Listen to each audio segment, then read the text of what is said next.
When we're looking at this problem, it's a little bit daunting. This, if you'll remember, is the same diagram we had yesterday in our bell work. It's a little bit daunting because this is an entire paragraph of information up here, and there's just a lot to read through and decipher. But hopefully what you do if you do have a big paragraph of information, one trick is to kind of look at the last sentence, the question that's asked. So based on the information, which of the following values is closest to the total price Ms. Smith will pay for curtains and ceiling fans? Okay, so we're looking for a total cost that she's about to spend. So, I mean, that helps at least frame our problem a little bit as we're jumping into it. So it says she's going to install a ceiling fan in each room. All right, so I'm going to have a ceiling fan in here. Here, I'm kind of drawing where the ceiling fan would be. So there's going to be a ceiling fan. Looks like I'm going to have 3 of them. All right, and then there's going to be curtains for each window, and they're small windows, S. So I can see there's 1, 2, 3 of those. And then there's one large window right here, which is that. Okay, so I'm going to set this up as an equation. Now, those of you who solved this, I'm guessing most of you didn't set this up as an equation. I'm going to put an F right here to show that those are fans, just so there's no confusion. All right, so I'm going to have each fan has a price of $52. So if we know from the beginning that we're trying to find the price of all these individual items, then that helps us look for the correct information in the paragraph. So $52 times the number of fans. I'm just going to put F. You could put like times the number of rooms, but whatever the case. Plus, so that's part of her cost. And then it's going to be $39.50. I'm just going to put 39.5 times the number of small windows. Plus, well, it doesn't really tell me how much a large window costs, except that it says, so each small window is $39.50. The price for the large window is twice that of the small. And that says right here. So I just want to take the 39.5, multiply it by 2, and I'll let my calculator do that. I get $79 when I do that. Okay. So $79, there's only one large window, so I don't need to multiply that by anything. So I just want to add that up. Well, first of all, I need to plug in some numbers. There are 3 ceiling fans. Again, I got that from the diagram, and it was saying that there's going to be 1 ceiling fan in each room. And then there's 39.5 times 3 small windows, plus the $79. Now I could just plug that into my calculator. And I could do that, it might take me a couple of steps depending on how I do that, but I believe I get $353.50. And when you do that, it's not asking for the exact amount, it's saying what's the closest. And 354 is obviously the closest. So there you go. That is what I got as my answer. And if you did not get that, hopefully you can see where you went wrong. That's the benefit of actually doing the work, is that now you can see where your mistakes are. If you never do the work, you might just tell yourself, oh, sure, I would have done that, but you didn't actually do any work, so you don't know where your mistakes would have been. All right, so today we're just going to be looking at transversal angle rules and get more practice. And so that's actually what we did yesterday. So just to clarify, what we learned yesterday, we learned 5 angle rules. They were corresponding angles.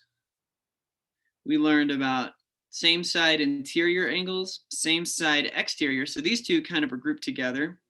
And then alternate interior and alternate exterior angles.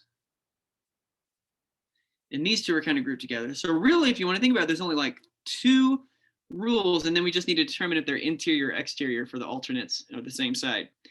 And anyways, we're going to go over that some more today, but that's all your practice is about for today. And to find your homework, it's a PDF in Canvas, and you'll see it under today's page. I'm just going to take you there real quick. So under Unit 2, today is February 2nd. If you go to the assignment, you get this PDF. This is actually, I was using this yesterday for a little bit of practice, but I'm going to have you do this thing today. There are 28 problems. You're going to do all the even problems. So every problem on the right side of the page is going to be one that you guys do. All right, so I'm going to run through a few of these just as reminders. If you need to see more of it, then that is something that you can stick around. You can get some more help. All right, so you have to do every even problem. So you have to submit the assignment. I know I've shown this before, but just in case anyone's confused. And then, you can just start doing it. So problem number 2 is, corresponding. And then you go down a little bit. Now you're at problem number 14, and you find that the answer is 72 degrees, So you can just type in all your answers real quick.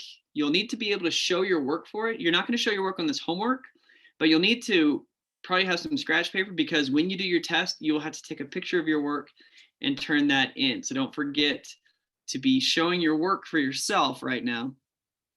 All right, I will. At this point, I'm going to share something different. All right, so this is your actual homework now that we're looking at. And I'm gonna pick a few problems to go through real quick. And again, this is gonna look familiar because we're looking at it yesterday. So if let's see, these problems were ones where we're just identifying the angle relationship, and you just need to say what it is. But I'm going to jump down to one of these. Actually, I'm gonna jump down all the way to the very bottom. So if we look at this problem right here, let's look at problem 21. All right, the first thing that we want to be able to do is identify what the angle relationship is. And we talked about yesterday, if you draw an arc for these, then that can help visualize it a little better. And maybe even like draw your arcs smaller, whatever the case. I'll just do it like that. So looking at this, what would you call this angle relationship? Is it going to be corresponding angles, same side interior, same side exterior, alternate interior, or alternate exterior angles?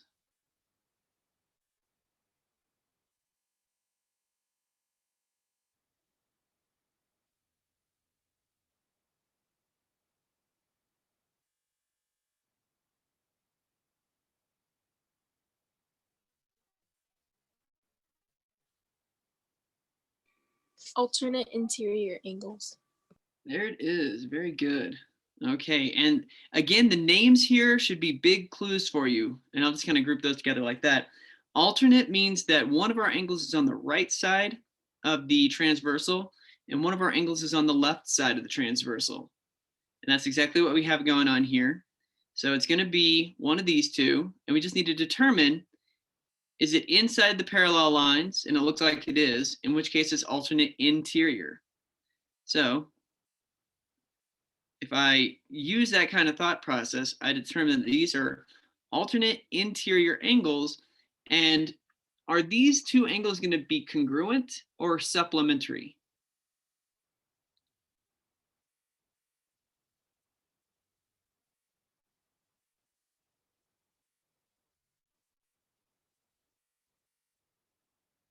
Supplementary.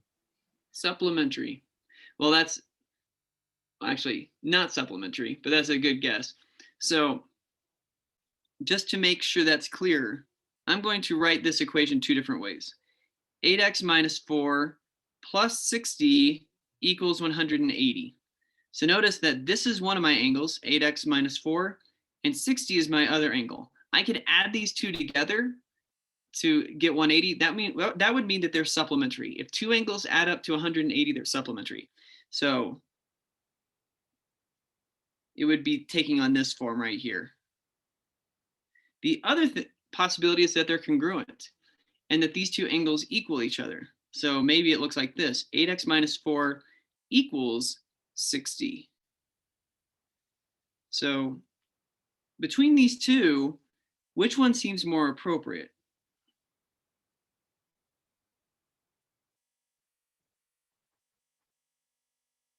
Would it be the equation A or equation B?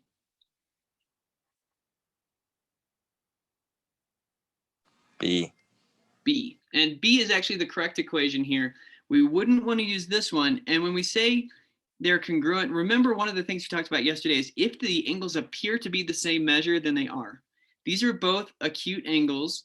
So this one and this one are both less than 90 degrees. That tells me these are actually congruent to each other. So I just want to say 8x minus 4 equals the other angle, 60 degrees.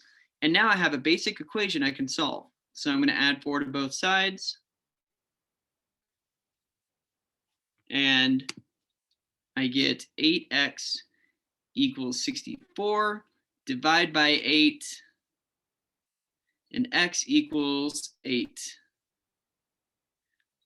All right. So that's one thing that we can do. All right. Now I'm going to show you one more problem. And I might leave. I'm just going to erase my work real quick because I probably want to use some of this over again. All right, I'll leave that much up. And I'm going to scroll down to one of these problems right here. I'm going to use this one as an example. All right, so the difference between this one, notice how this angle right here is bolded. So that means we're actually going to find the measure of that angle because I don't know either one of these. So I'm going to actually, in the end, I'm not done when I find x. I'm only done whenever I find out what that angle is. And I'll explain that when we get there. So first of all, what is the angle relationship we're looking at in this diagram? Is it corresponding, one of the same side angles, or one of the alternate interior angles, or alternate angles?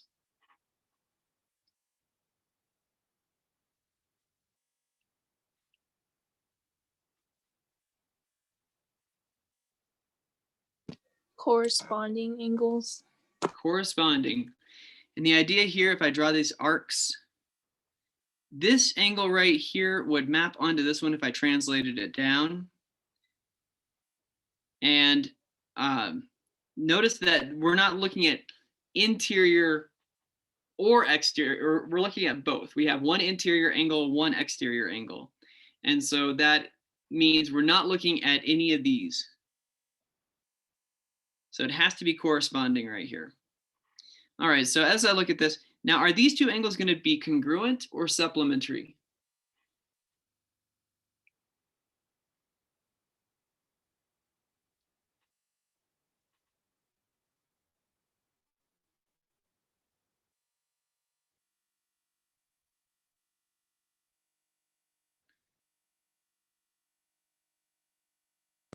Congruent. Congruent. Okay, congruent basically means they're equal. That's one way to think of the word congruent. And then supplementary, we already talked about, that means they add up to 180.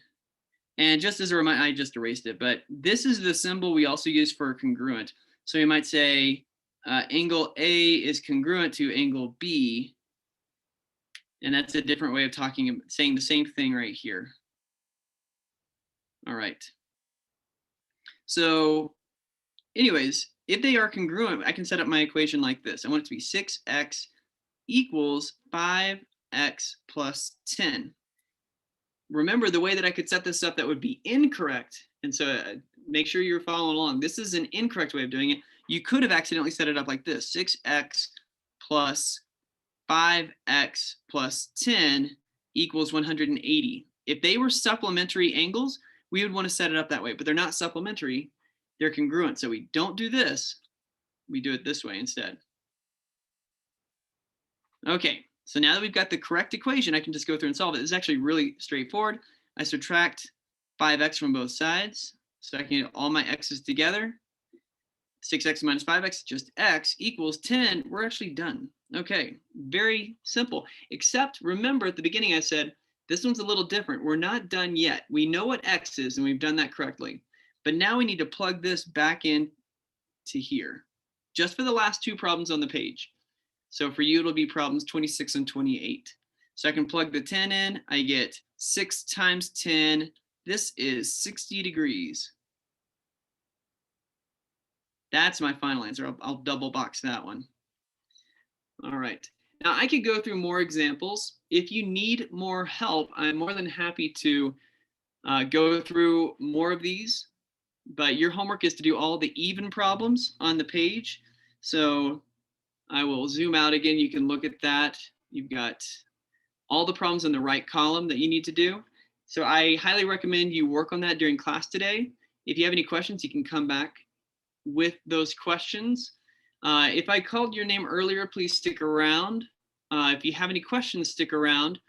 But besides that, I'm going to release you guys. You can go ahead and get started on your work and have a wonderful day.